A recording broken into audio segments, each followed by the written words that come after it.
This week, the July 4th holiday, Independence Day, is upon us. A holiday who has its roots and foundations in the ideas of freedom, liberty, and more. We'll explore what writer and philosopher Thomas Paine had to say about American independence. We'll then explore what Freemasonry has to do in the course of its ritual work with the idea of freedom.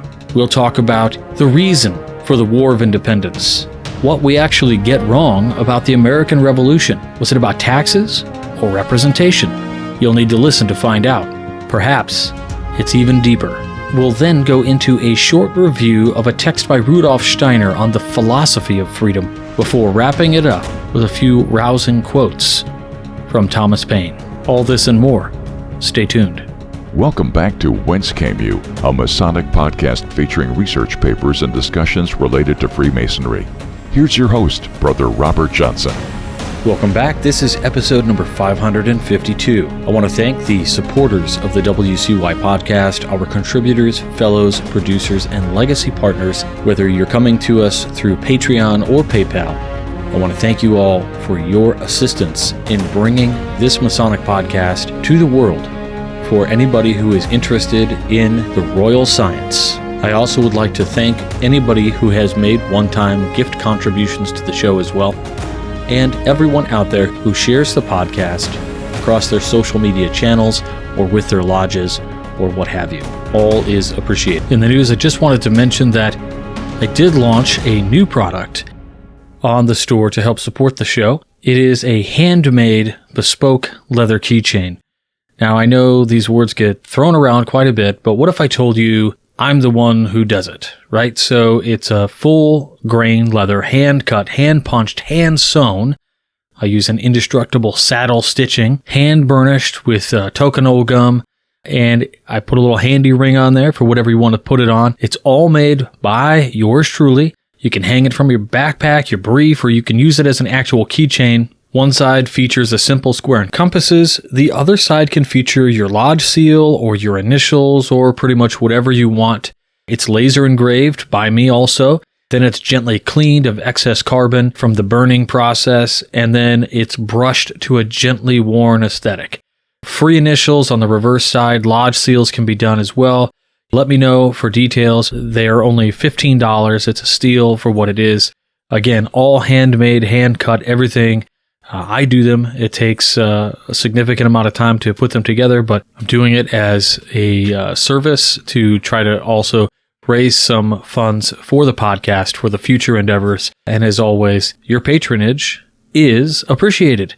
So if you want something cool, check that out. I also want to thank all of the people who have been following on TikTok, the Wizard of Arge. We go through the behind the scenes of the podcast as well as different tarot deck reviews and things.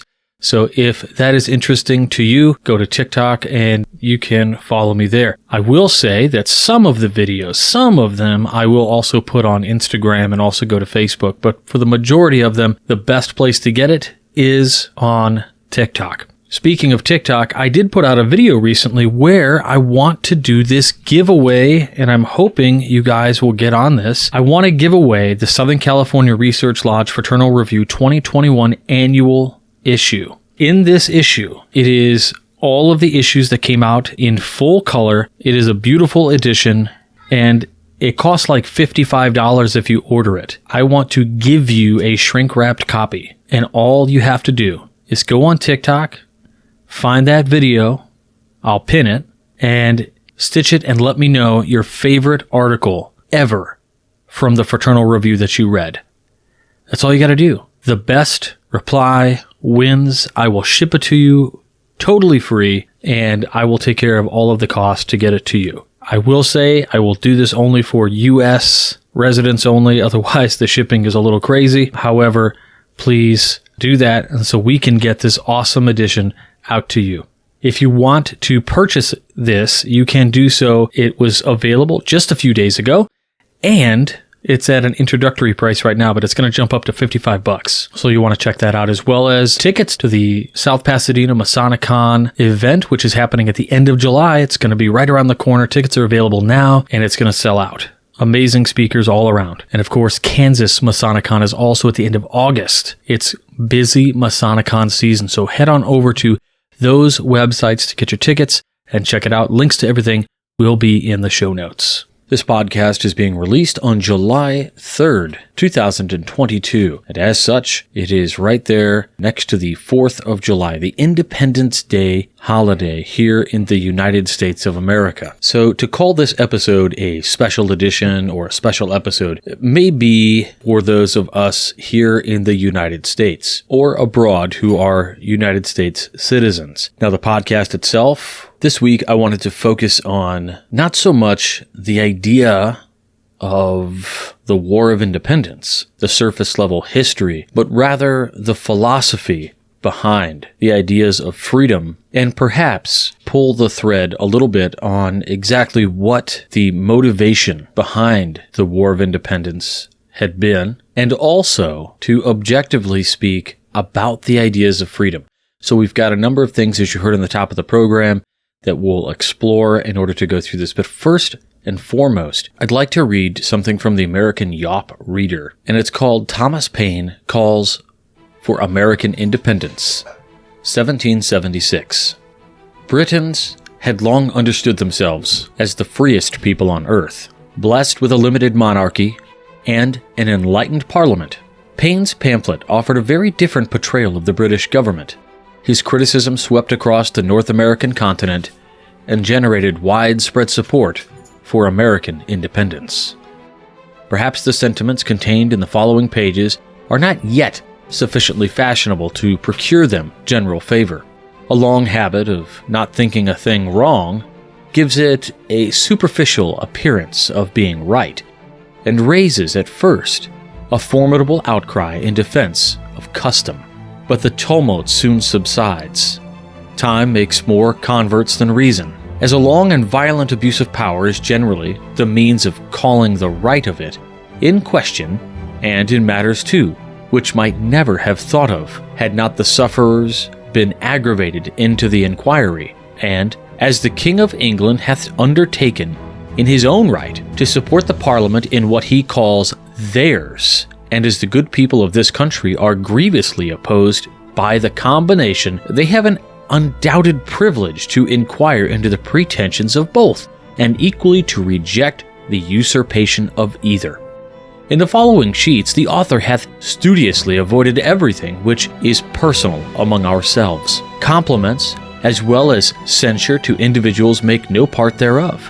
The wise and the worthy need not the triumph of a pamphlet, and those who are sentiment and judicious or unfriendly will cease of themselves, unless too much pains are bestowed upon their conversion. The cause of America is, in a great measure, the cause of all mankind. Many circumstances hath and will arise, which are not local, but universal, and through which the principles of all lovers of mankind are affected, and in the event of which their affections are interested. The laying of a country desolate with fire and sword, declaring war against the natural rights of all mankind, and extirpating the defenders thereof from the face of the earth, is the concern of every man, to whom nature hath given the power of feeling, of which class, regardless of party censure, is the author. Society in every state is a blessing, but government, even in its best state, is but a necessary evil.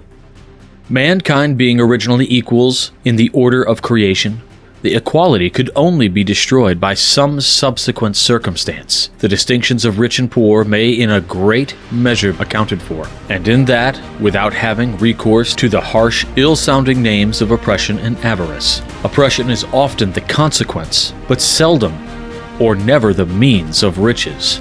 And though avarice will preserve a man from being necessitously poor, it generally makes him too timorous to be wealthy.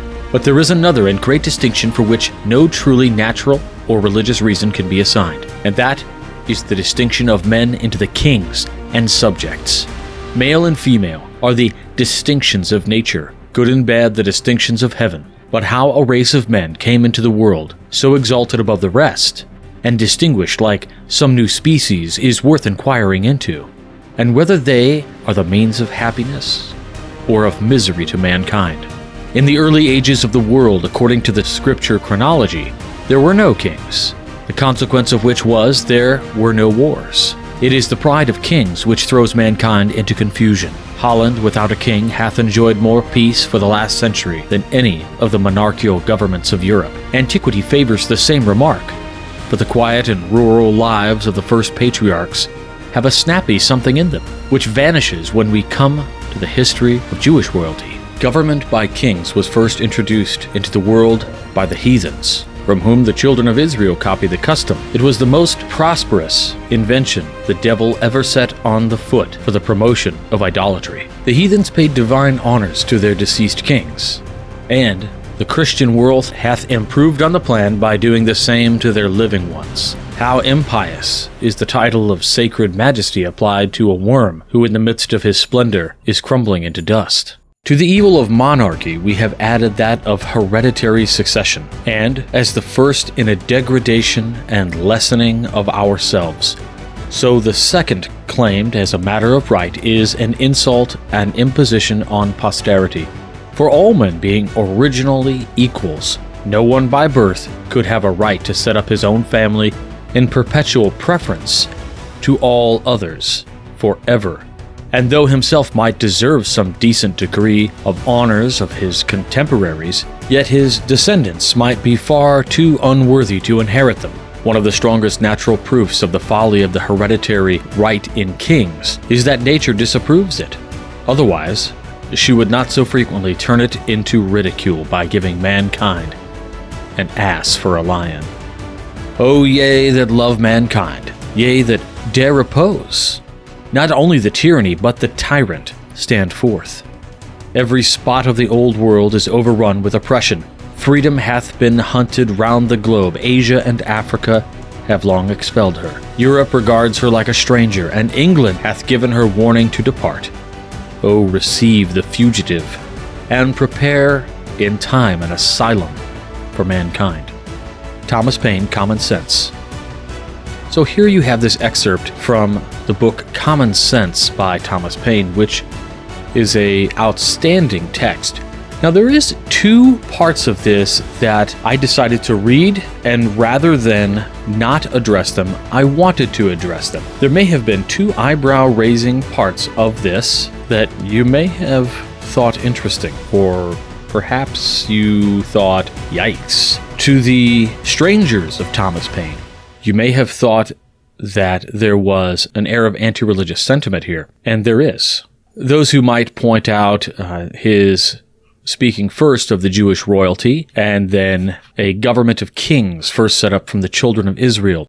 I don't want this to be confused or to be taken, as some might think initially, as anti-Semitic. In fact, what Thomas Paine is doing is laying out in his own way, in his time, a timeline that speaks to the world in which his readers lived. And so for them, it was a Christian Europe. Christianity as a religion necessarily comes from Jesus of Nazareth and is included in the Holy Bible, which has ties to the Old Testament and the Pentateuch and Judaism. And so, when he speaks to the history of Jewish royalty, and what he's talking about there is actually paying the temple or money changing at the temple, having an intermediary between man and God, or man in his freedom that God has given him, is observed in his Christian world that he lives in. First, in the world of Jewish antiquity. And then he says it is improved upon by the Christian nations of the world. And as for that, he's simply saying they took that same system and made it yet even more oppressive. And lastly, he says one of the strongest natural proofs of the folly of hereditary right in kings is that nature disapproves it. Otherwise, she would not so frequently turn it into ridicule by giving mankind an ass for a lion. Now, he's making a play on words here, but what he is speaking to is hereditary disorders that happen within inbreeding, and a lion is supposed to be the king, right? So instead, you have somebody with nature has said, this is wrong. And this is, his argument against, the natural argument against a succession of kings through hereditary means. But this pamphlet, this piece, was so powerful in speaking to the anti-establishment of kings in the United States, what would become the United States. It was the thoughts of the many put into an eloquent and easily understandable argument. They thought, here finally someone says what we've been thinking, and it gets spread around. So I hope you found this particular piece from Thomas Paine enlightening into the situation in which our early colonial Americans were dealing with. Before we get into the next piece, I wanted to ask our Craftsman Plus if they have read Thomas Paine, if they enjoy Thomas Paine as much as I do. What is your favorite text of Thomas Paine, or is there a favorite quote from Thomas Paine that is your go-to? Next up is an article that comes from Fairfax Masonic Lodge number 556.com. It is a reprint of an article that was supposed to be available on, I think, Julian Reese's website, but the link is broken. So I'll place a link back to this particular lodge's website, but it's a quick, just 2 paragraphs on freedom and Freemasonry. Freedom is regarded in our century as a precious and absolute right. That is, as it should be. And in our earlier century, the American Declaration of Independence tells us how freedom was prized then. We hold these truths to be self-evident, that all men are created equal, and that they are endowed by their Creator with certain inalienable rights, that among these are life, liberty, and the pursuit of happiness. The founding fathers of the American Republic certainly understood that liberty, freedom in an individual and in a social sense, was vital and essential. Those who have freed themselves from political, religious, or military oppression have an appreciation of the value of freedom that we, living our comfortable middle-class existence in the 21st century, may never be able to grasp. So let us try to examine what freedom means in a Masonic context. Whenever and wherever freedom is mentioned, there it has an immediate consonance with Freemasonry. In what dimension do we speak of Freemasonry and freedom in the same breath? Which aspects of freedom are most immediately identifiable with the pursuit of self-knowledge and moral improvement? In the process of gaining inner light, what role does freedom play? Are you a free man? And of the full age of 18 years? This was the first question we were asked on being admitted into the temple for initiation. At first sight, this question seems incongruous. After all, we had just given up freedom. We had just been blindfolded, and we were unable to steer our course properly. We were led here and there with no means of exercising our own freedom to determine our course. But when we answered, "I am," we did so in the knowledge that we were exercising the ultimate freedom, the freedom to say, "I place myself unconditionally in the hands of the divinity." That presence of God that I understand to underpin all Masonic pursuits. I entrust myself not to a dogma or a creed, but to the purest divine beneficence. What a sense of freedom that can give us. The pursuit of moral improvement requires that, in a Masonic context, we make ourselves free of any social career or ideological baggage we might have been carrying around. As such, we would impede our progress. The real question posed by the first degree is to what extent I will allow myself to be shaped by my own selfish impulses, and to what extent shaped by the new life offered through Freemasonry. When I am able to say my impulse is to go this way, but I am being asked to give up selfish impulses so I will go that way instead, then that offers a real freedom, a freedom from selfish indulgence. I liked this quick little piece here. I think, again, it's by Julian Reese. It has a link back to his website, which the link is broken, so I'm not sure if he's since taken this down or he didn't like the article or whatever, but it lives on here at this website. I'll put a link back. I think perhaps for a lot of us, this touches on what we would consider a surface level idea of freedom, and then he's kind of pulling us down into the gray a little bit, which I really appreciate, because for a lot of folks, we're unable to take that next leap into an area of discussion of freedom and really what that means, because we don't have a formal foundation in philosophy. We don't know how to philosophize, even though you do it every day. You might not consider yourself into philosophy, but when you're around the dinner table and you're discussing world events and what people have done and why you might think that might be wrong, or when you're arguing with somebody, or having a great quote-unquote argument with a brother while you're tooling over a car in the garage with a couple of beers, this is philosophizing. The only difference here is that they're taking it to a next level and examining not the generalized it's right or wrong, but if you go a little bit deeper and you discover why something might be right or wrong, you take it back to Thomas Paine in his call for American independence. What do I mean by that? And that is contained within just the first two sentences. I want you to think about sentiment. So what you are going to say. And when you say it, it might not be fashionable to say it. And that when we don't always think critically about an action, that it could be wrong, it gives us an erroneous assumption that the action is either correct, right, or doesn't matter. And then when we attack it, that is, to course correct, there is public outcry in defense of a custom.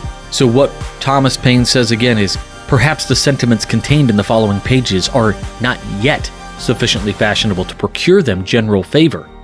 A long habit of not thinking a thing wrong gives it a superficial appearance of being right, and raises the first formidable outcry in defense of custom. But continuing on, he says, the tumult, or the rioting, whatever you have, soon subsides, and time makes more converts than reason. Now, after that bit of philosophy, I'd like to read a short article that comes from us from PBS NewsHour. This was published back in 2016, December 26th, if you want. And I like these objective views of history without the political painting of, patriotism or nationalism on top of the holiday. This piece is called What We Get Wrong About Taxes and the American Revolution. Why am I talking about the American Revolution? Well, that's Independence Day, right? It's the Declaration of Independence. This is the American Revolution. So, let's check this out. What we get wrong about taxes and the American Revolution. No taxation without representation. The rallying cry of the American Revolution gives the impression that taxation was the principal irritant between Britain and the American colonies, but in fact, taxes in the colonies were much lower than taxes in Britain. The central grievance of the colonists was their lack of a voice in the government that ruled them. The political underpinnings of the American Revolution have been discussed and debated for more than 200 years, and there are multiple explanations of the causes and multiple analysis of the revolutionary dynamic. One question about the revolution that has remained difficult to answer is if a little representation in Parliament could have prevented a war for independence. Why did King George III not grant it? The question is the motivation for Sebastian Galliani and Gustavo Torren's study Why Not Taxation and Representation, a Note on the American Revolution. In drawing attention to the role of representation as a spark for revolution, they note that the average British citizen who resided in Britain paid 26 shillings per year in taxes compared to only 1 shilling per year in New England, even though the living standard of the colonists was arguably higher than that of the British. Most accounts of the events that led to the American Revolution depict a conflict between the colonies and a unified British government.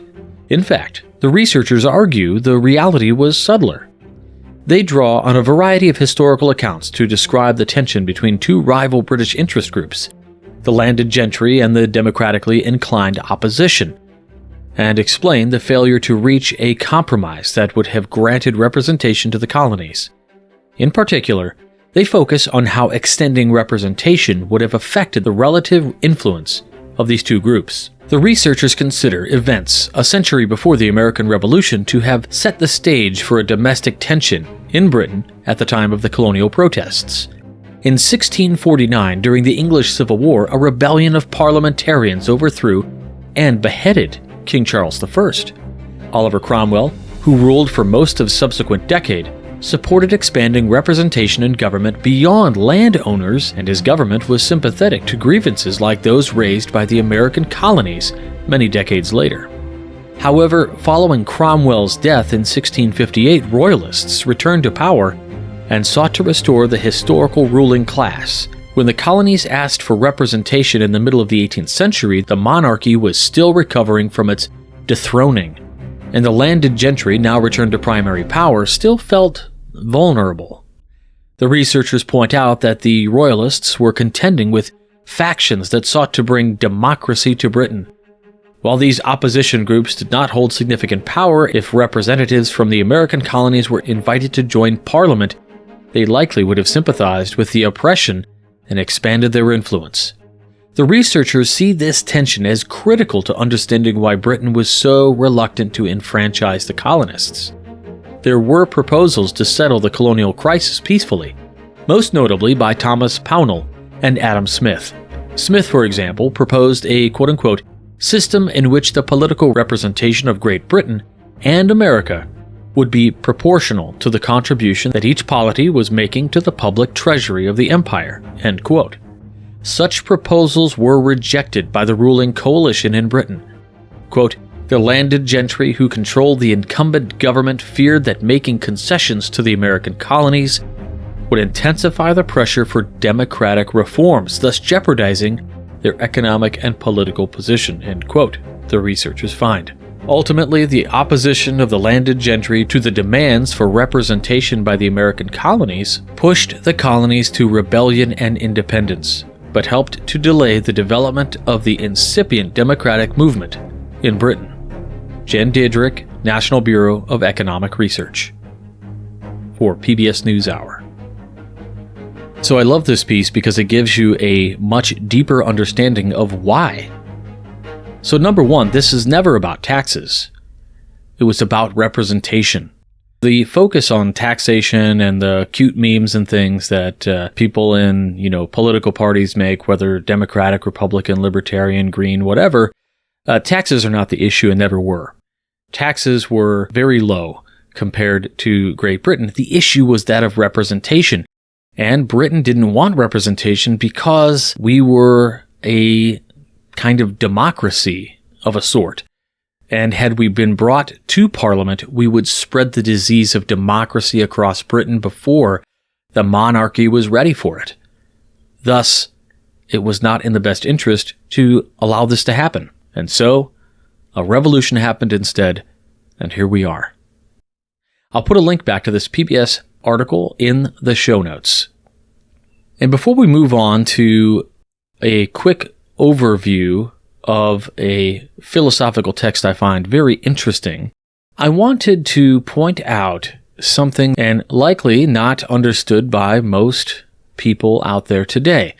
And this is the 4th of July. In the wild political climate that we live in today, there is a lot of talk about the quote-unquote evils of America and why perhaps we shouldn't celebrate the 4th of July here in the United States. Whether you agree with this or not, it's interesting and probably in our best interest to understand why. And really, for the best reasons why, for a marginalized society, I think perhaps one of the best resources to understand these arguments, if not to be coerced by them, but for your own edification and to know where people are coming from, is to read a famous speech given by Frederick Douglass. It was an oration that he gave on July 5th in 1852 at Corinthian Hall in Rochester, New York, at a meeting that was organized by the Rochester Ladies Anti-Slavery Society. Now, the speech is perhaps most widely known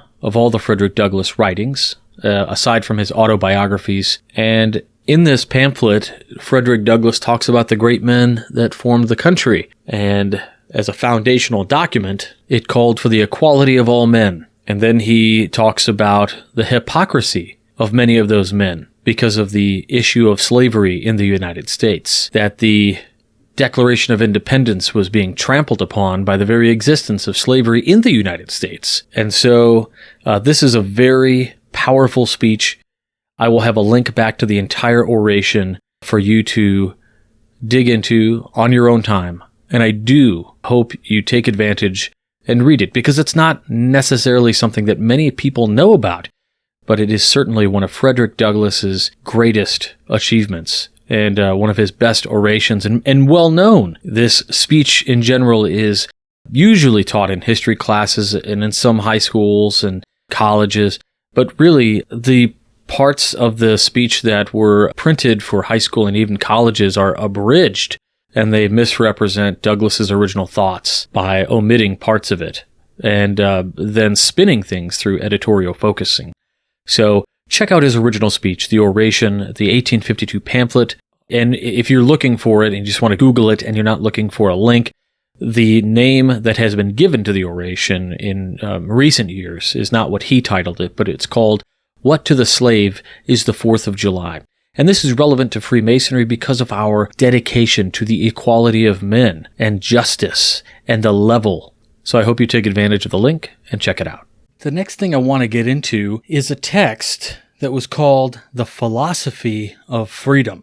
All I want to do here is read bits and pieces from the Wikipedia article on the text. I have gone through the source material from the Wikipedia article to ensure that what I'm going to be telling you is at least accurate in the objective sense of the word. Now, it's a rather lengthy discussion on this particular text. The text, originally written in German, is by, of course, our esotericist friend Rudolf Steiner, who has written a number of really cool and interesting papers and books. In fact, in a series of episodes, we read the entirety of Max Heindel's Ancient and Modern Initiation. And Max Heindel has often been accused of even plagiarizing Rudolf Steiner. However, I think really what he did was he took the message that was in German and brought it to America. He never really profited from any of the teachings. He died virtually penniless. So what is this book, or this text, The Philosophy of Freedom? Well, according to our sources, it is a fundamental philosophical work of esotericist Rudolf Steiner, who was born in 1861 and passed away in 1925. Now, the particular text addresses this question of whether and in what sense human beings can be said to be free. The published paper originally came out in 1894, and a second edition came out in 1918, and the work has had a few different English titles, including The Philosophy of Spiritual Activity, The Philosophy of Freedom, and Intuitive Thinking as a Spiritual Path. Now, it's divided into a couple of parts. Part 1 is The Philosophy of Freedom, examines the basis of freedom in human thinking, and it gives an account of the relationship between knowledge and perception and explores the role and the appearance of knowledge. So when we think about this, I want you guys to think freedom in thinking, and he says he gives the account of the relationship between knowledge and perception. So this is alluding to our perceived freedom versus what is truly freedom. It explores the role, again, in the appearance of knowledge. Part 2, he analyzes the conditions necessary for human beings to be free. And he develops a moral philosophy that he labels ethical individualism.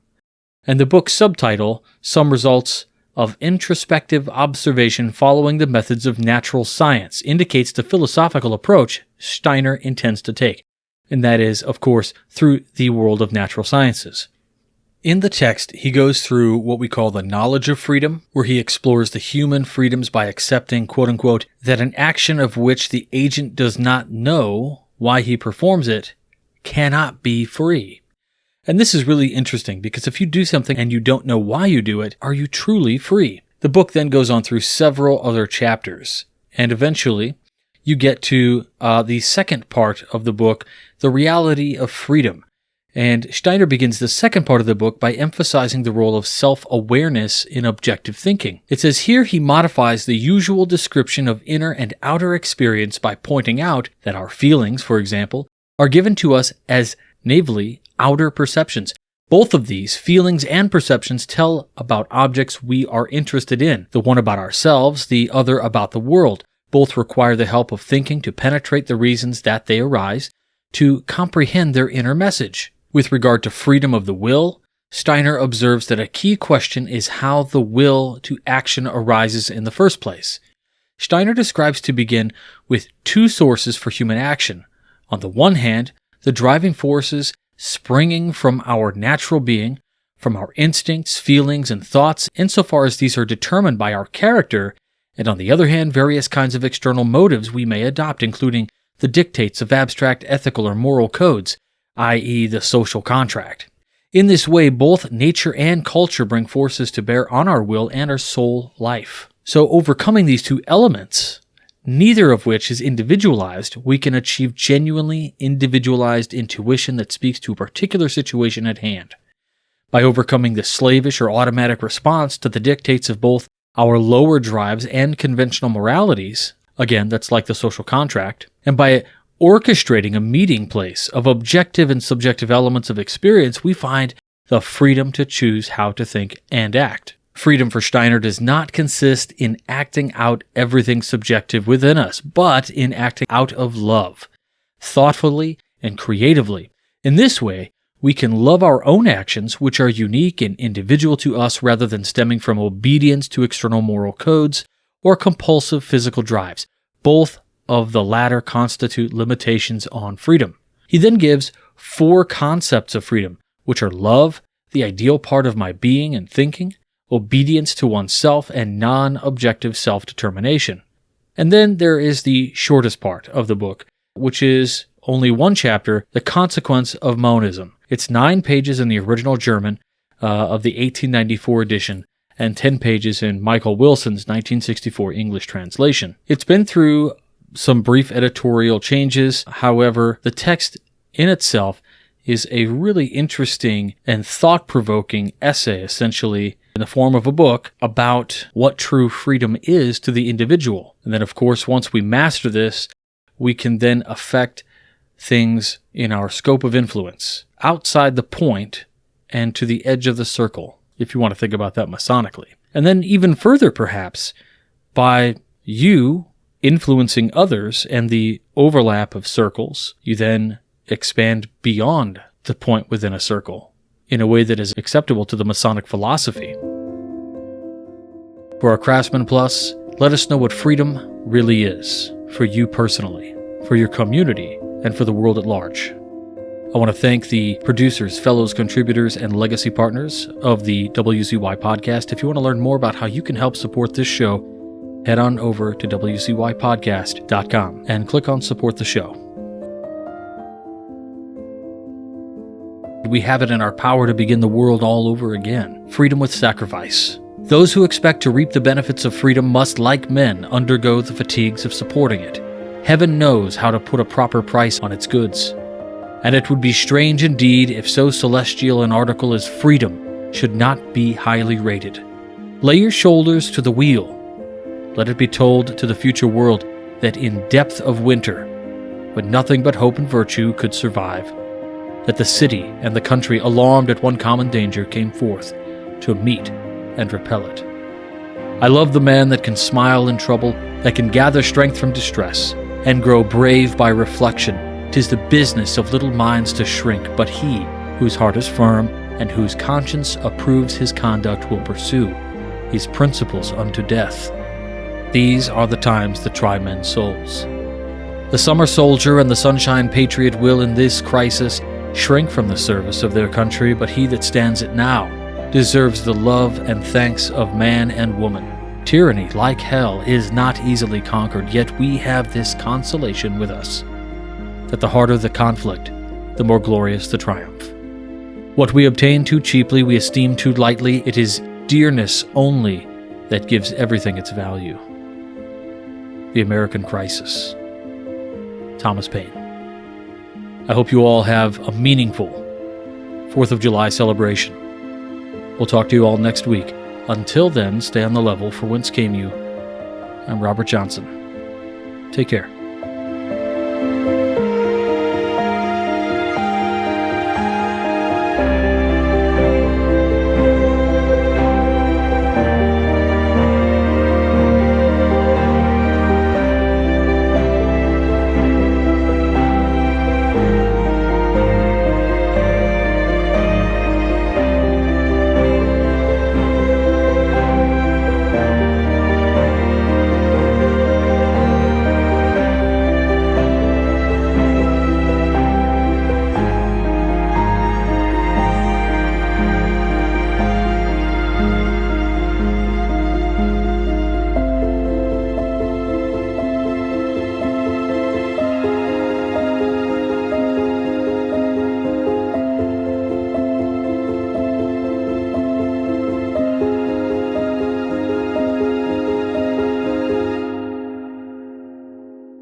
WCY Media.